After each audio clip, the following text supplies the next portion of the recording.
Hello. Hello. Thank you so much. Y'all, I'm not going to lie. I was trying to adjust my lighting. I'm a little pale, friend. So glad that you guys are here. Welcome to our webinar for this month called Marketing Safari, Charting Your 2026 Adventure. So I am really excited to help you guys think through and map out what you can do for 2026. Thank you, Brittany. And so, as I get started, I always like to say this. I would love to know who's watching, what industry you're in. I love to use examples of the people that are watching as far as like plumbing or HVAC or pest control or roofing. I love to do that. So, please tell me who you are. Also, I have a 3 bucket approach worksheet that we have made. And if you would like to get a copy of that, I would love for you to drop the word safari in our chat. And Lupita behind the scenes and Madison will make sure that you are getting the guide. So, welcome everybody. So excited to see you. Hi, Brooke, Lori, Brittany, Kate. Welcome. So excited. So, guys, let's talk about the challenge that is marketing. Today, we're kind of going to go on a little journey together. Those of y'all that know me, I 1000% am a planner in a sense of like, I love to dream. And I love to dream for my company. And so, you know, home service marketing is the wild west. It's the wild desert sometimes. And so we don't want to be just wandering through the jungle. We really want to have a plan and we really want to have a process in place. And this is exactly what I did for my family's heating and air conditioning and plumbing company here in rural East Texas. If you can't tell from my accent, I sound like cornbread. But I am Crystal Williams. I am a co-founder and a co-owner of Lemon Seed Marketing with my partner Emily Flanagan. And what we were built for, guys, is to help contractors gain control of their marketing. But more importantly, today, I'm not talking about Lemon Seed. I want to give you guys free, solid advice on how do you feel prepared to chart out 2026. How do you not get lost in the shuffle? And honestly, like shiny object syndrome is a challenge, right? We're always distracted by the new things that are out, and there's all this noise, right? I call it just industry noise. And honestly, sometimes we stick our head down so far that we never look up at all the great things that we are already doing. And also, like, give ourselves truth about what we need to be doing differently. And so, when you've got a clear path, basically a framework like Lemon Seed has a 3 bucket framework that we're going to work through. You kind of stop being so reactive to what's around you, right? You start being able to track good opportunities. And so this is kind of a play off of like a safari. And the closest person to me that's ever been on a safari is Lori. And so Lori's on this call today and she has these wonderful stories about safari. But I love this idea that we are your guide through marketing. And so you can be your own guide through marketing as well, right? So at the end of the day, it's your company. You will do great things if you just can give it a little bit of intentionality and not be so distracted by the gurus or the shiny new objects. So today I'm going to show you the Lemon Seed 3 bucket approach. It's a framework of how you can organize all of your marketing. I'm going to talk through seasonal strategies. So some of you, depending on, like right now, I see pest control is on here. They're going through a different season. My HVAC people, if you're in East Texas, it's kind of slowed down. But some of you are going into different seasons for your business, and seasonality matters. So we're going to talk through that. We're going to strengthen your follow-up system. So we can talk about like nobody's escaping, right? And so nobody's escaping. Once I have paid for you as a lead, buddy, you're mine. I'm going to make the most of you. I am going to really grasp as much of those leads as I possibly can.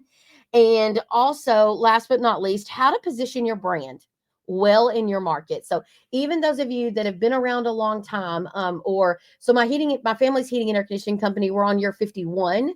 And listen, there's always room for improvement. There's always ways to reinvigorate your brand. Can't wait to talk through that with you guys. But I want to make sure that you guys know that marketing doesn't have to be chaotic.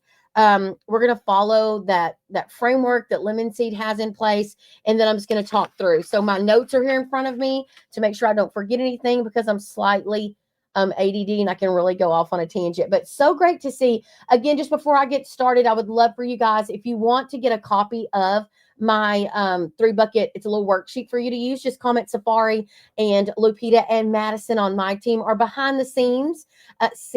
They will make sure to send you over that. So let's get started with part 1, the framework that eliminates chaos, right?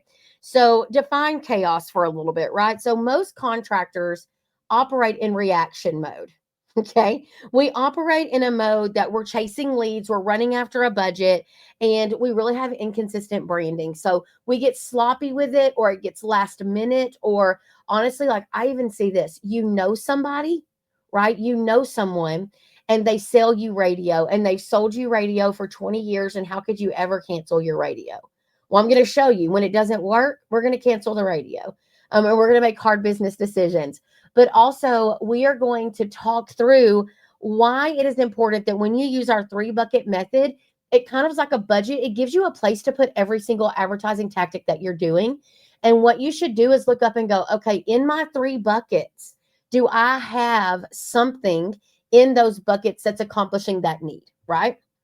So let's jump into that. So number 1 bucket is brand awareness. Okay, so this one is the most expensive bucket, unless you want to get in the ring with me about PPC. But when you talk about branding, this is how we're talking about just literally knowing that you are writing a check to a vendor that is putting out your brand into the market. That's probably extremely hard to measure. Um, it casts a wide net a lot of times. So sometimes you're marketing to people that may not be your ideal customer. But when we are doing branded approaches to marketing, that means we are literally, our ultimate goal here is just to make you know who we are. I just want you to see my logo, right? So this is where we put vans, right? So those of you that are wrapping your vans, this is why wrapped vans matter, right? Because they are a moving billboard. They are a part of your branding strategy. So when you ask me, like, well, what do you think about partial wraps? I'm like, well, what do you think about a partial lead, right? So what do you think about an almost lead? So honestly, it's not worth the money. So the only time I'll move a little bit on this is a pickup truck. But the majority of you are probably driving some sort of vans or SUV-ish style things. You have enough room. And listen, you know what I want everybody to drive around? A box truck. You know why? Because that sucker is huge and I can put a whole billboard on it. And even if I rewrap that thing every 2 or 3 years, it's still a moving billboard for me. Right? So in our branding bucket, what we want to have is everything that we are doing specifically just to drive brand awareness. This is where your community events go. So the budget for community events. This is where your billboards should go. This is where like traditional radio, traditional television. This is where I would put, if I was running ads. Now, this is where it gets tricky. Okay, this is where it gets tricky. When you are running Facebook ads, right? I could be doing one of 2 things with those Facebook ads, right? I could be running an ad on just awareness, like, hey, we're so glad to now be serving the Seminole area, right? That is just brand awareness. All I'm doing is literally paying Facebook to put my logo in front of more people. That's a branded approach.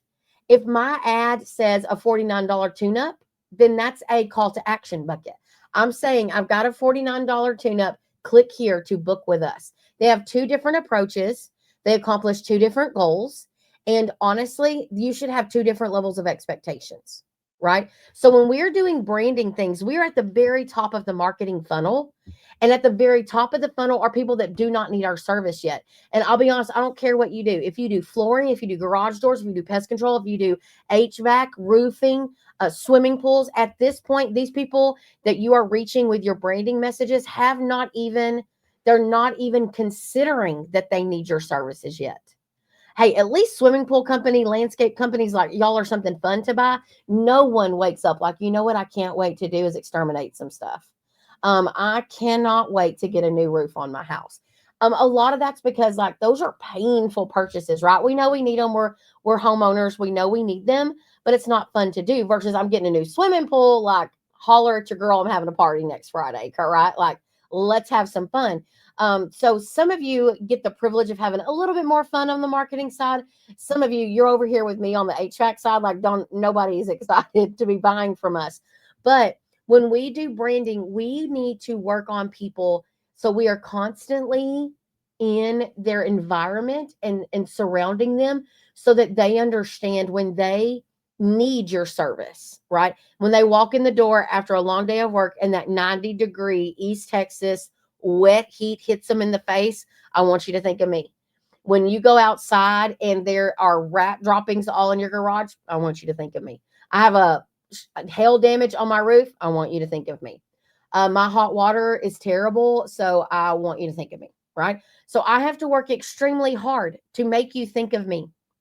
So I want you to look through, are you doing social media organic posting? Those are things that are, and honestly, you should be posting once a day, every other day at the minimum, on multiple platforms, and you need to be educating and entertaining. So that is a branding bucket tactic, organic social media posting.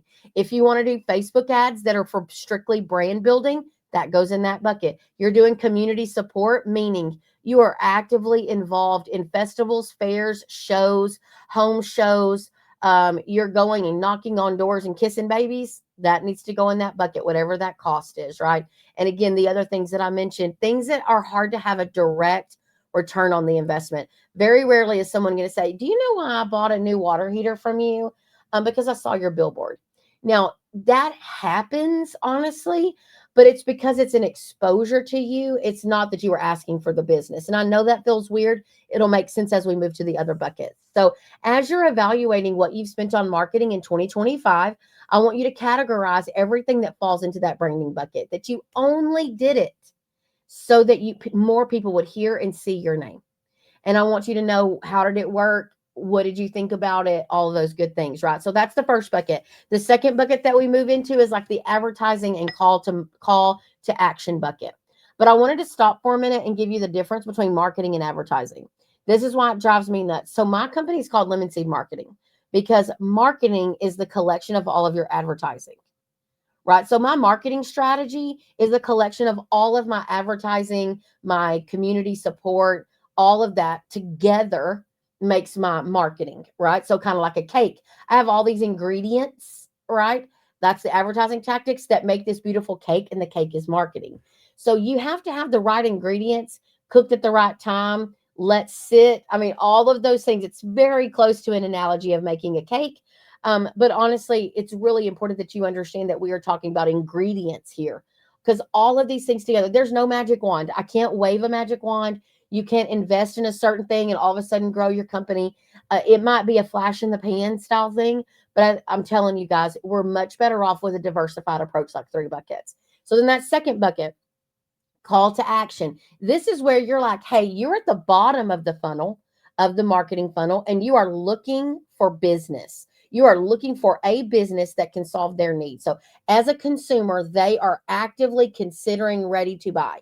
So, at the bottom, this is where homeowners start making weird decisions. So they can do a couple of things, right? They can start going on to Google. This is where most of you think that everyone lives, right? Because most of you, if you really get honest with yourself, the biggest part of your marketing budget is your website and paid ads. I'm not even saying that it shouldn't be, but some of you, it's the only things you do. And that is where your challenge comes from, because listen to what I'm telling you. Digital marketing only works when people are actively searching for your service. So those of you that are going into the shoulder season, guess what people are not doing? Searching for your business. So now you have got to turn up every other tactic. And if you've not been doing it all year, then now you've got to create, implement, and drive all new tactics all during the time when it's really expensive. So what I want to encourage you to do here is, on this advertising bucket, this call to action bucket that's in the middle. So we've got our branding bucket. I talked to you about that one. The second bucket is call to action. This is where we have to grab all of those leads that are coming through, people that are actively searching for our product. So I'm a homeowner. I come home, that 90-degree heat hits me in my face. The first thing I do is probably pick this up, and I'm going to be like, oh my gosh. So I'm going to do one of two things. I'm going to go to Facebook and I'm going to say, does anybody know who I could use for heating and air conditioning? Right. Or I'm going to go to Google and say AC repair near me. Or what we all should be praying that they do is they go to Google and type in the name of your company, right? They type in the name of your company because you have done such good branding that they can't even think of anyone else. When I was doing branding for McWilliams, I will never forget this. I went to a chamber function, and when I walked in, this lady goes, this friend of mine, she says, "Oh, your competitor's here." And I was like, "Oh, that's so good." And literally someone goes, "McWilliams and Son has a competitor?" And I'm like, "Absolutely. There's like 5 really great companies in our market." And they were like, "Oh, I've never thought of anyone else." So you know me, I'm like, check. Right? Cha-ching, gold ribbon. I am number one. But you know, the purpose of me saying that to you is that's really what we want. Our ultimate goal should be that we are so much in their environment that they see us very consistently, that when the action happens that calls them to need our company, we are who they think of. Okay. So that's why people are like, you need a unique brand because it needs to be sticky, right? So if the name of your company is something totally hard to read and understand and do, then people aren't, they don't know what to do with it. So they can't memorize it, right? But that is why this second bucket is for all the people that fall through that crack. The branding bucket is so they never go to Google to search AC repair near me. Because let me tell you what just happened. Cha-ching, cha-ching, cha-ching, right? Just got expensive to capture that lead, right? It just got expensive. So when people get all the way to the bottom of the buying funnel, right, and they're at the bottom and they need something now. So a lot of you like plumbers, I got water all over my house. I need you now. So for you to be like, when we can get out there like 2 weeks from Thursday, that's not going to work, right? So we want to grab them. So this is where your website and SEO matters. Your AI optimization now matters, right? So I'm not saying we got to get crazy. Nobody throw anything at me. I think some of y'all think is a cuss word. I think it's a resource. I think it's a resource. And guys, it's just like when GLSA came out or when, honestly, when phone books went away, life kind of changed for us. But this is just another tactic, another ingredient that we are going to use. And so now we can use this new ingredient to help us build an even better cake, right? So an even better marketing strategy includes now a new ingredient called AI and AI optimization. So, side note, take a step over to the side. What that means is I want to show up as a company when people are utilizing AI search engines like ChatGPT. If people go to ChatGPT and say, "Hey, tell me who are the best heating and air conditioning companies in my area," I need to show up there. Therefore, I need to be working with my digital provider and on my social media and in my blog writing and all of those things that are digital to help me show up for AI as well. So remember, a healthy mix of the environment should be are still utilizing traditional SEO. Okay. Search engine optimization, meaning some people go to Google and search and say AC repair near me. Now they're saying people are going more and more and more to Chat GPT ish style things, Claude, things like that, and searching for who are the best AC companies. So we need to not stick our head in the sand. But now when we're at the bottom of that consideration funnel, that buyer's funnel, and people are looking for the experts, our job as marketers is to show up everywhere that they might go search, right? Why do y'all think, I'd love to know this. How many of you think Bing is so ridiculous? You would never invest in Bing as a search engine. And I'm asking because I'm going to prove a point to you here in a second, right? Bing is a unique search engine. So I'm just curious, how many of you are like paying no attention to Bing? Like you see it, but you're like, okay, maybe. I'd love to see some comments here about Bing. And remind me, I'm going to come back to it. So I'm putting a note here because I want to see what some of you think about Bing as a search engine. So listen, I'm going to tell you that the bar has been moved when it comes to online searching. Again, I want you to put yourself in the recliner instead of the shoes. Just put yourself in the recliner of the homeowner.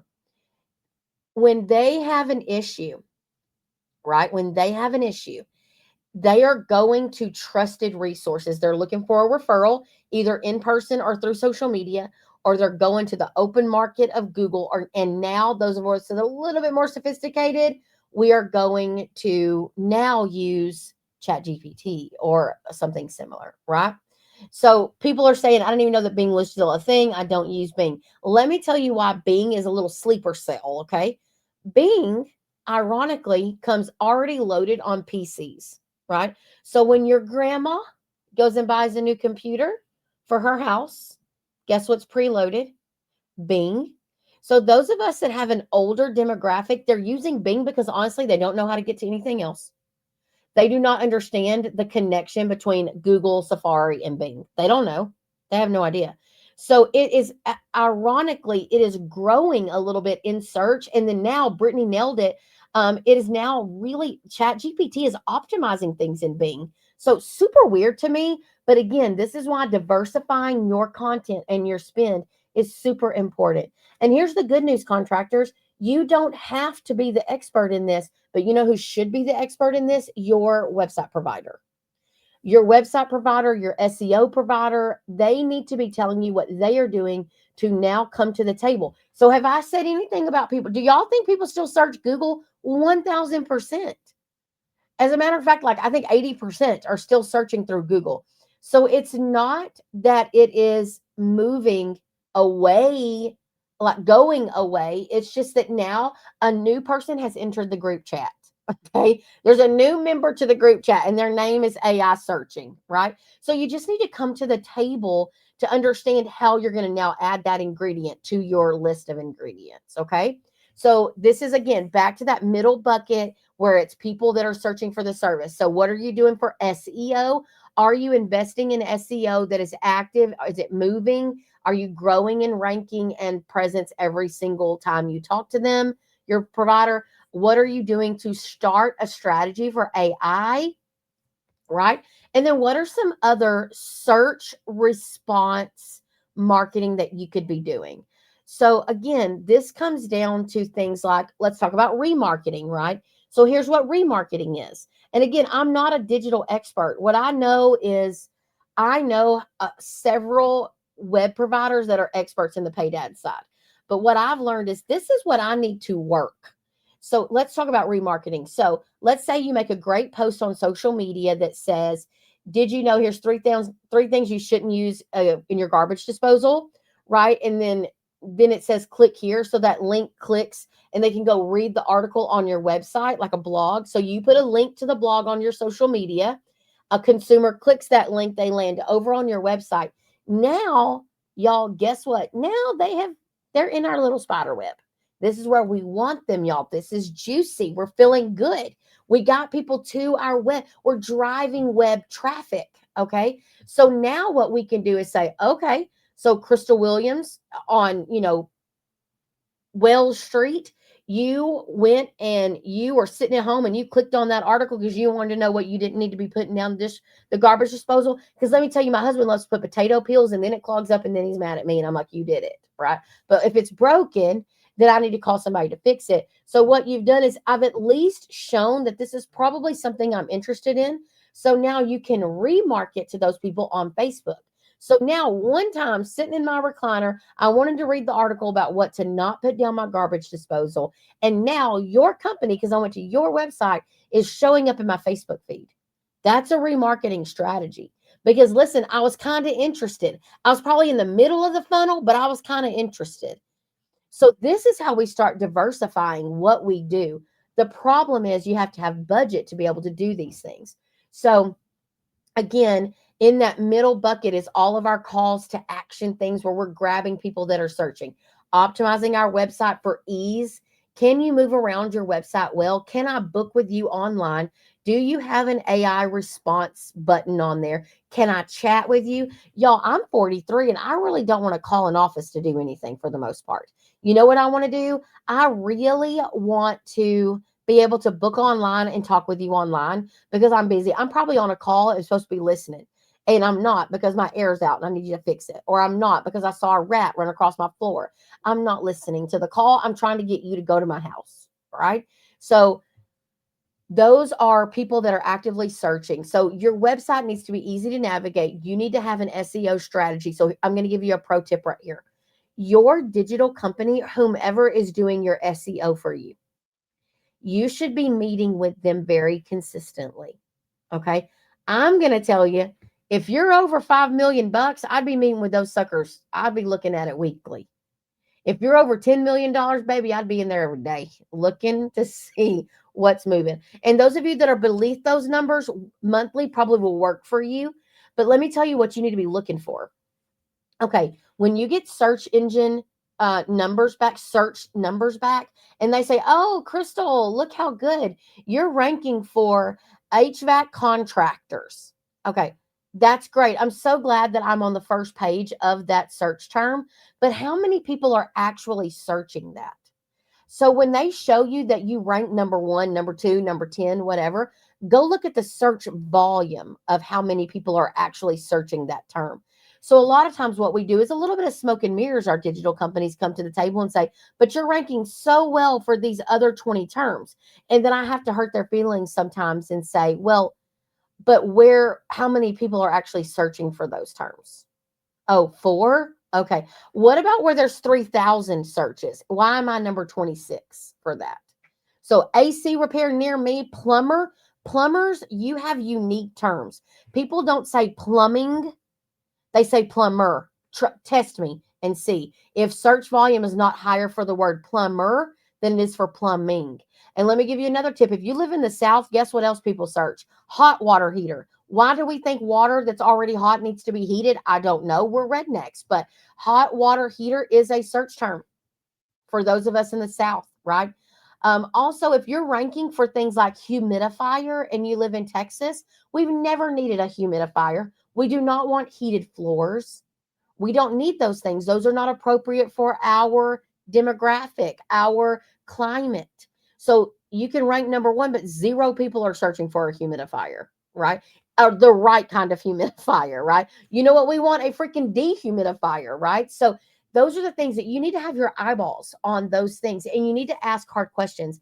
And you can, for those of you that are non-confrontational, one of the things that you could say is, hey, so I want to ask some questions.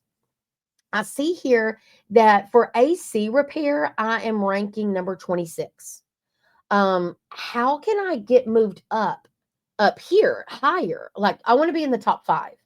And they're going to give you some, well, let me tell y'all guys, if you are an HVAC company and you have been with someone longer than 2 years and you are not progressed up very far, and you are not, now there could be a paying problem, like you could be cheap and messing this up. Okay. Uh, so you need to understand what is causing you to not rank higher. Y'all, I have companies that take some of our clients and in 3 months, they've moved up like 20 spots. So there is a strong difference. You just need to ask the hard questions. Okay. So that's that second bucket. First bucket, how are people just learning about your brand? How are you just making people feel good and remember you? Second bucket, people are searching. How are you optimizing? That's your website, your paid ads, your SEO. If you're doing Facebook ads, your remarketing. I will also throw in here direct mail. So if you are sending direct mail to homes, number 1, you need to be in the home 6 to 8 times a year with a piece of mail. And you can expect 2 to 3 calls for every 1,000 pieces of mail that you drop. So you better learn how to make the most of every single lead when it comes to KPIs of operate the high tickets. You need high tickets on direct mail, especially when there's a low barrier of entry offer. So one of the things that I'm going to answer Diego's question here in just a second. Lupita, don't let me forget. But one of the things about direct mail is some of y'all are like, oh, I ran a direct mail campaign with 0% financing for 60 months. So I want to tell you something about that offer. Most people that are in the market for a new HVAC system, number 1, it is a tiny amount of people, but also a lot of people don't even know they need a new system yet.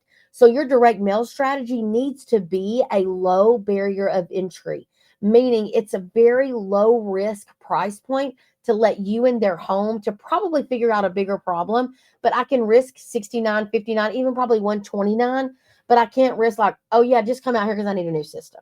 So if you're running direct mail that's directly around replacement, I would encourage you to at least put a maintenance or low barrier of entry offer on that card as well. So Diego's question that's here on the screen, isn't the location another factor? Even if you have great SEO, the distance to your location is also a huge factor. Yes. So yes, in maps for sure. So proximity gets a lot of authority from Google. Yes. But there's so we have a client that their location is in the middle of a commercial district. It is a challenge. You know where the biggest challenge is for them is honestly on Google local service ads. To me, it just eats their lunch when they're on Google local services. So literally, I have advised companies before, you've got to get out of that location. You're in a terrible location. My sister owns a pest control company. I talk about it quite a bit. My sister and my brother-in-law, my husband works there. My brother, me, we all kind of chip in there together, but my sister and brother-in-law are really the day-to-day. And for a while they were young and starting off, so it was started like out of their house. But then when they moved to a more populated area, it wasn't the best area of town, but it was much better than being where their first little office was. So because we knew that, they actually made the jump sooner to move locations.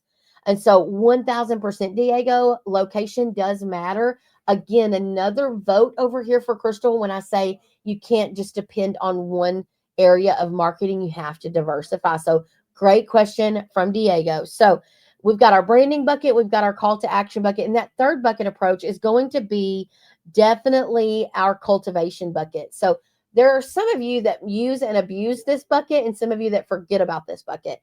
This bucket is, how are you working with people that you already have in your database? How are you working with companies that you already have earned their business? And so are you reaching out to them with consistency? So for example, a consistent newsletter that goes out to your customers that's not super salesy, yet it's edutainment. It's kind of got some fun stuff. It feels good. And you're talking to them. You care about them. Those are things that are very impactful for just staying top of mind. You're going to lose some people that don't want to do it anymore. Or want to unsubscribe. That's cool. Let them. But really, at the end of the day, what you're wanting to do is reach out to those people consistently because they are your treasure trove. So, number one, with that cultivation bucket, are you sending a newsletter, an e-newsletter at least every month? And then I'd love to see you send like a fall preparedness guide, a winter, but depending on what your service is, how can you launch a piece of direct mail that is a guide to the next season?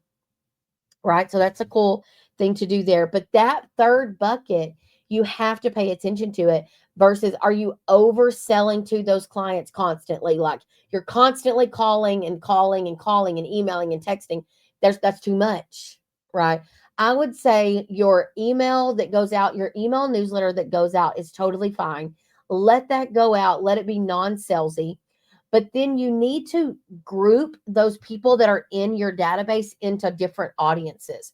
So who, especially those of you that are multi-service. So who inside of your company has had a HVAC tune-up but not plumbing, or they had you come out and treat for one type of bug but not another type of bug, or they came in like you repaired a piece of their roof but you didn't do the whole roof. Even people that like you tried to get qualified for financing and you couldn't. Like once you start building out these little mini audiences, and listen, there might only be like 12 people in this audience and 30 people in this audience, but then you can really hone in on your content. So a great vendor partner for these is like Chirp. Service Titan has some great options with their Marketing Pro platform. Contractor in Charge launched OnePath. So again, some cool stuff going on there. They're all platforms to help you continue your outreach. Now, remember, that bucket is not going to drive new client acquisition. Branding and call to action, that's how we get new clients. And we need new clients every single month. But that cultivation bucket is that extra level of revenue generation to people that already did something with you. How do you keep them engaged? How do you keep them buying and engaging with you so that they stay fresh? So, you know, I want y'all to know that it really takes um, intentionality on these three buckets. But you're going to, when you place everything, look at everything that's on your P&L statement that you are charging to marketing. I want you to look at it and put it in one of those three buckets. And there can be some things that you do for all three buckets, but it better be a different message. It better be a different strategy, right? And also, here's the deal. I need to talk to y'all about budget. So your budget needs to be 8 to 10% of what your revenue goal is. Some of you just passed out. You fell out of your chair. Okay. But if you want to do $3 million next year, and you're like, man, last year I did $3 million and I spent $80,000. That is great. Imagine if you would have spent appropriately, where you would be. Where you'd be. Some of you need to take into consideration that you're maxed out on capacity during your busy season, but you're super not maxed at capacity during your slow season, and you got to figure that out. There's some capacity issues that come into play. And honest to goodness, there's like finance things that come into play. But what I want you to know here is that when we make a plan for the year and you're looking at all three buckets, you're going to notice holes in those buckets. And when you start filling them, you're going to need budget. You're going to need budget. So if you want to stay flat, or if you're at a large revenue number, so you're doing $30 million a year, sit over here at 4 to 5%, because literally the percentage, the actual amount of dollars are plenty to do what you need to do. But those of you that are so again, less than $1 million, you know what, we're probably spending 12 to 14%, because honestly, we're in our grind years, right? These are our infancy years. Our babies are up all night crying, right? So we got to spend a lot of time with them. We need to invest more to get that going.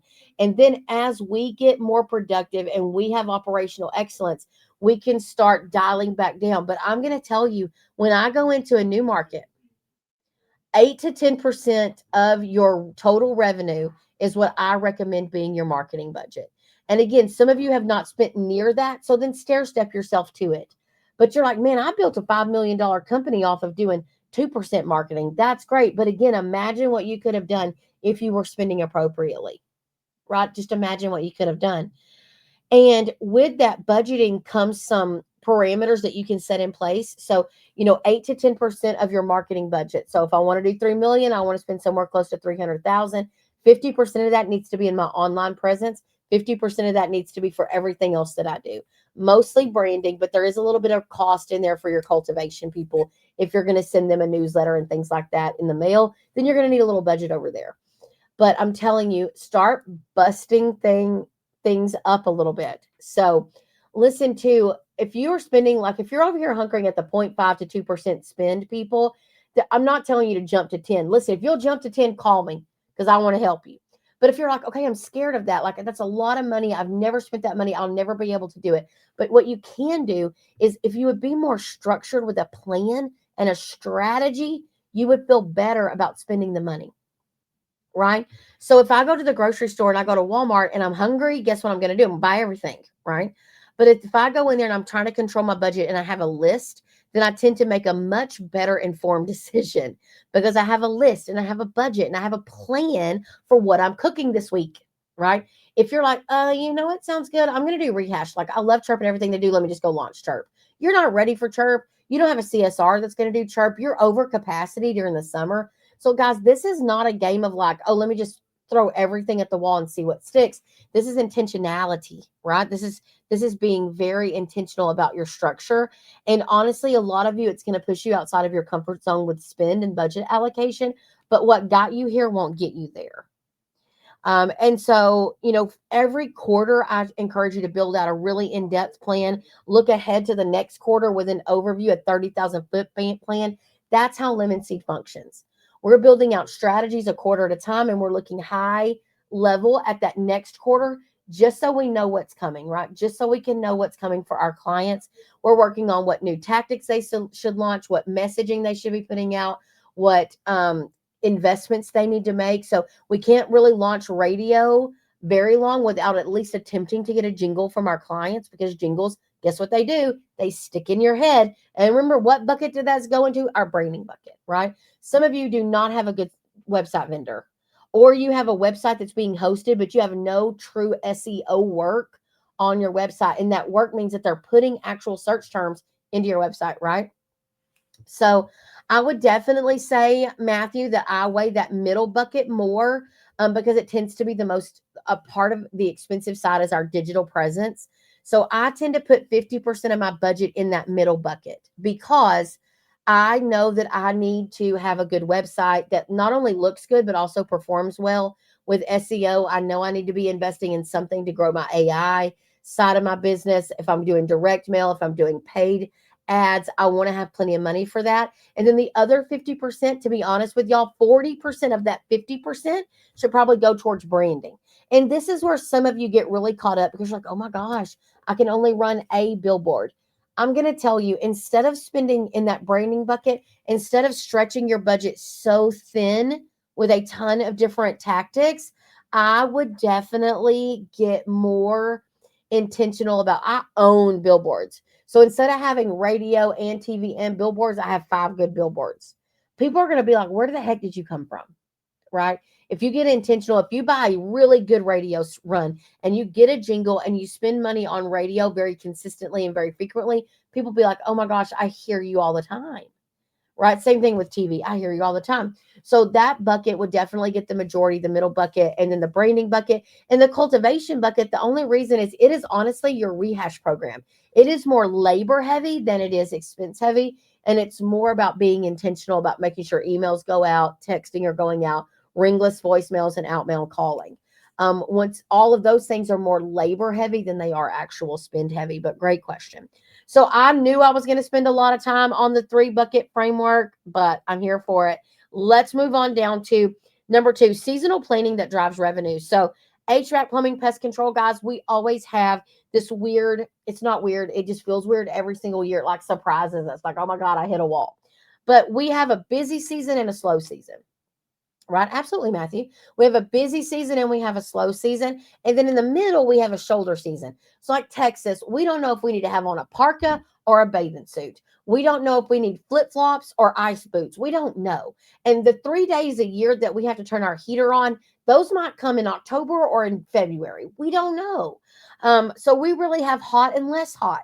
Some of you actually get the privilege of having 4 seasons. I don't know what that's like because I've never lived in that place, but I have tons of clients that we help facilitate a true seasonal marketing strategy. So for spring, we really need to show up with maintenance and tune-ups. This is where we get everybody ready for summertime. And you can equate this. Diego, I'll repeat those really quick. So for our branding, I'm going to jump back to Diego's question. Lupita will pop it on the screen here. Lupita, can you please show the allocation number for each bucket? So I'm going to put a pause. Let me give you those bucket number allocations again. I would say 50% of our marketing budget needs to go to that call to action bucket. Yep, it is all recorded. You sure can get it. But you can get 50% of that of your budget in that middle one. And then of the 50% that's left, I would take 40% and spend it on branding and about 10% just on my rehash and things that I need to do. Sometimes I need to buy credits and things like that. So that's a very broad approach, but it gets you in the right direction. So back to planning for seasonality, right? So in the springtime, it's maintenance, tune-ups, and things like that. Again, this seasonality is going to be slightly different depending on what your actual service is. So like HVAC in Texas is totally different than HVAC in Seattle, right? So there's lots of different things that are going in there, but all of these are appropriate for the most part. So maintenance and tune-ups, whatever that means to your business. Summertime, let me be honest with you guys, I'm not throwing a lot of discounts and cheesy offers out there during the summer. The weather is actually getting more leads for me, so I don't have to get real aggressive. 1 second. Excuse me. Weather's driving a lot of leads for us, so I don't have to get quite near as aggressive on our actual strategies to like free purchase. Sorry, my brain got a little off guard there, but like free TV when you buy a new system from us. I don't have to be as aggressive during the summer, but you know what I need y'all to be managing? So summer right here equals your busy season capacity. So there is 0 sense in us spending a ton of money to drive a bunch of leads that you can't handle. Because what happens is you start driving a lot of leads and your customer experience suffers. It really has much longer term effects. What we'd rather do is let's dial back down some of where you're actually spending money during the summer and kind of reserve some of that cash because we're probably going to need it in whatever the shoulder season is for you, where mild weather is not driving any leads and we need to curate something, right? And then fall, same thing. This is when you need to start getting ready. Then getting ready for cold season. So plumbers, like you need to be, are you letting your pipe strip? And I think it's the perfect time to be putting out a lot of educational content. And IAQ, we're coming out of allergy season, so be thinking through fall season. Right now, all of our contractors, or a majority of them, are being aggressive with maintenance offers, They're being aggressive with extra offers for their maintenance customers. So, hey, if I'm coming out to your house already to do your fall tune up or your fall checkout or your semi annual checkout for your HVAC system, did you know that we also could clean your air ducts while we're there? We could blow your dryer vent out. We could put new IAQ in your system, and you can get a discount if we do it at the same time. So that's one of the strategies that we have for maximizing those membership customers is, hey, Miss Williams, we're already going to be out there doing your fall tune-up. I would love to also show you. Here's a couple of other things that we can do while we're there. If you let us do these while we're there, you actually save 25% or $50 or $100 or whatever it is. Create that strategy, send it out in an email, send it out in a text, and then when your team outbound calls to verify the appointment, have them say, did you happen to see our email where we were offering you a discount on some indoor air quality things if we do it while Jonathan is out your house doing your tune up? So, guys, that is controlling the fall season and driving up revenue, right? At the end of the day, we don't really care how we make the money, just help us make money, right? So, this is where those unique offerings that you have come into play: the duct cleaning, the drain clearings, the water quality test, the air quality testing. For pest control, it's where you can do some of the de-webbing. It's where you can do some of the like pantry pest and things like that that may not get a lot of attention otherwise. These are called our auxiliary products, our accessory products. And now is the time when there's not weather driving leads for us. We have to get creative, right? So very few things that we do as advertising tactics actually generate a lead. They help a lead come to fruition, and we need to capture it.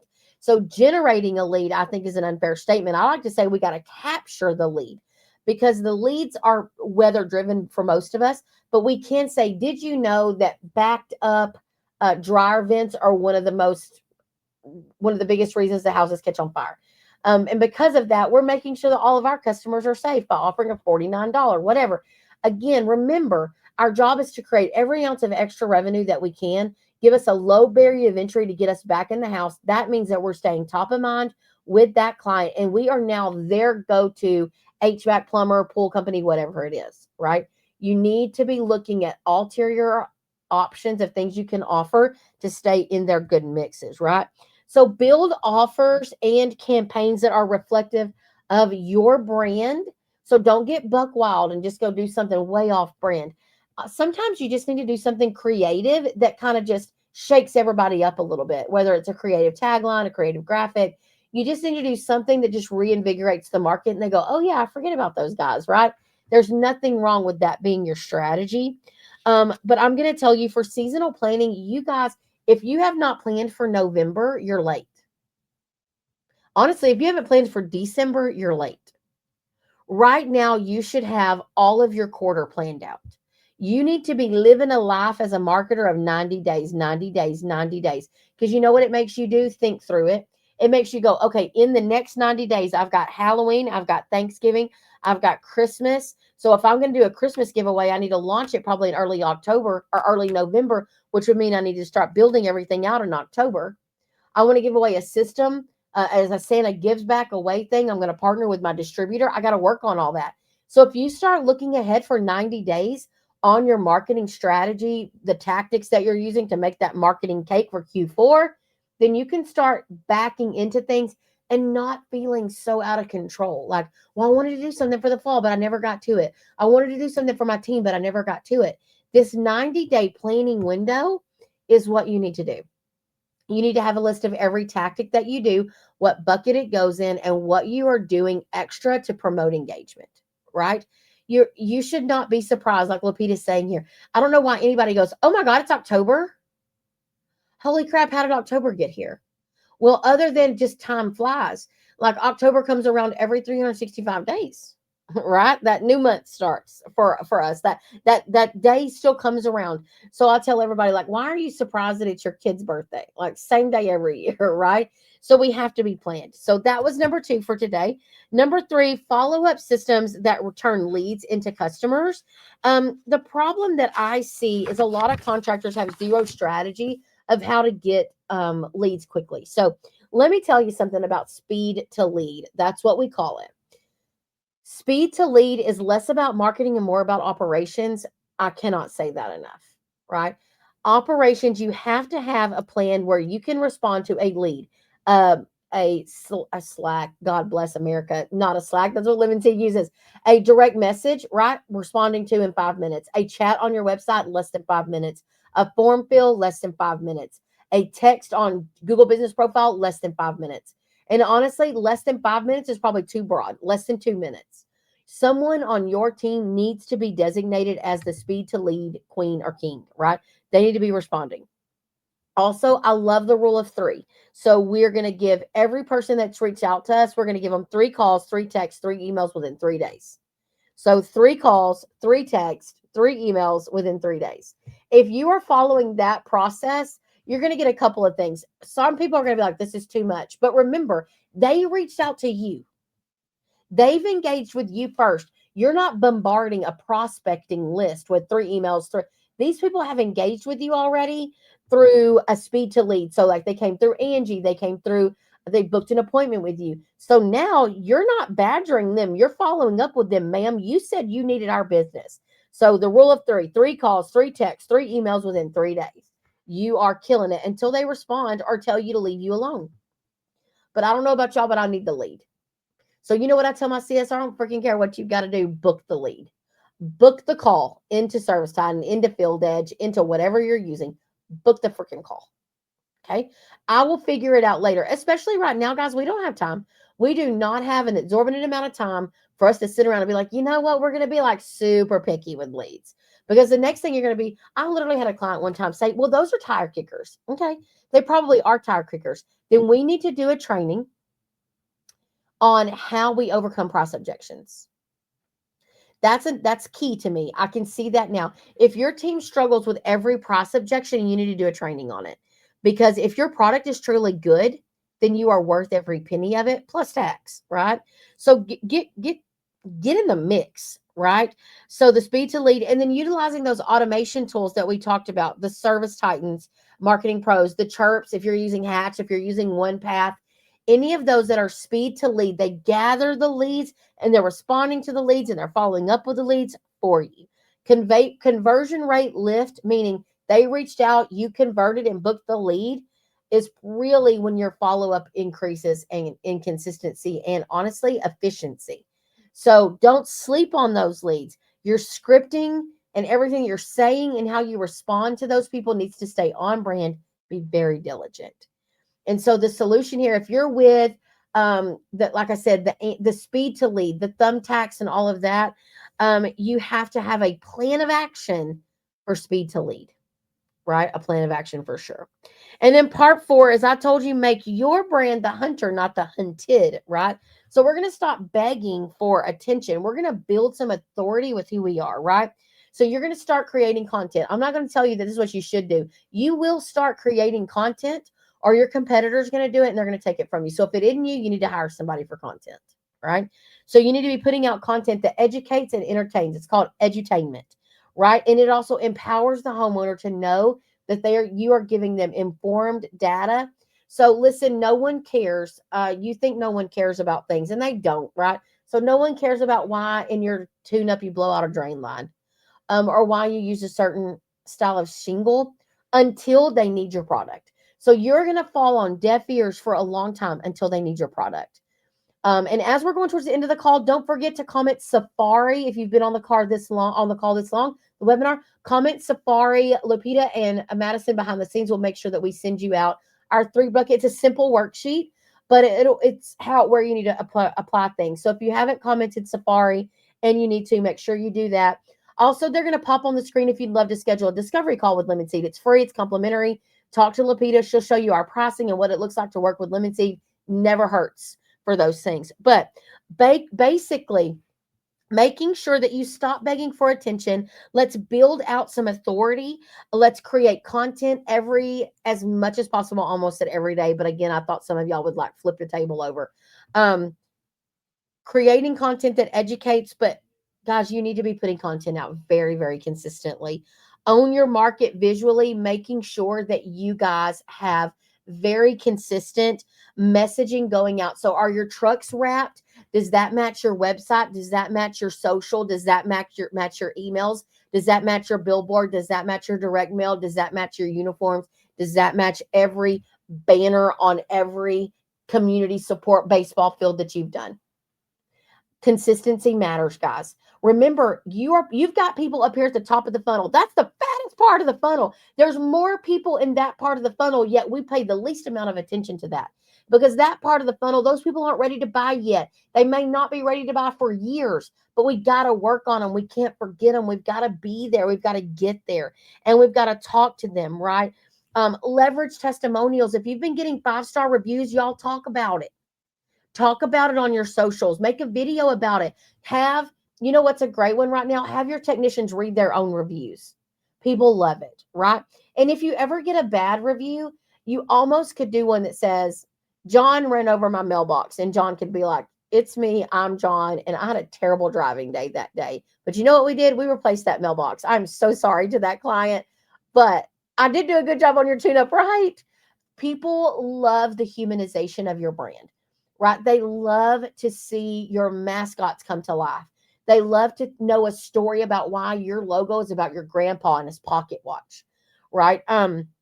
We have a client that had a not they really did not want to be a mascot, but they ended up adding a mascot, and it's all about the owner. And honestly, like watching them, this is so corny. Some of you are gonna think I'm so corny, so I apologize. You kind of have to fall in love with your own brand, and you have to build this story and this narrative about who you are. And then you guys all need to realize that people care about who you are, but they may not be ready for your services yet. So when you put yourself out there and you tell your story, I know that Patty Wilson's on this call. The name of their company is Mr. Wilson, and it is Tim Wilson's logo, a mascot character that's on there. That's probably terrible for Tim, right? But at the end of the day, he has this really cool whistle, and it's a story, and it is one of the most endearing brands on the market in South Texas, right? It is very friendly and welcoming. And listen, they went all in with the Mr. Wilson brand. Now we created Miss Wilson, and she is a hottie toddy. We created Miss Wilson because people love them. Not only do they love them, the Wilsons are fantastic people. They're great operators. They care about their community. They care about their team. They do great things. But now their world has fallen in love with Mr. Wilson and Miss Wilson. And it's bringing that to life and breathing fresh air into it. But listen, y'all look at it every day. So don't forget, you've got to do some things to get out there. If you don't have a mascot, mascots are killing it right now. Listen, Spot On Pest Control, that's my family's pest control. Go follow us on social media. My sister and brother-in-law and my husband, they do a great job. We actually have Johnny the ladybug because he's Johnny on the spot. But Johnny is based after my grandpa. And my grandpa actually committed suicide in 2014, and it was terrible and devastated our whole family, right? Devastated our family. And we had to survive. We're all Christians, or a lot of us are Christians. And so we really had to come through that as a family. It was really extremely hard on my mom, and we really had to come through that. And let me tell you, we created Johnny the Ladybug because my sister has this passion for life after suicide. And so people are like, what does that have to do with pest control? You know what? It doesn't. But what it does have to do with is who we are as people and who Tiffany and Chris are as Spot On Pest Control. And when my husband is out marketing for them, he knows that story because at the end of the day, there's a story. And people love Johnny. Johnny participates in every mascot parade. He's had to dance. He's had to do all kinds of things, right? Johnny went to the daycares this summer and gave out popsicles. Johnny is literally everywhere, but he is a 6 foot tall mascot character, right?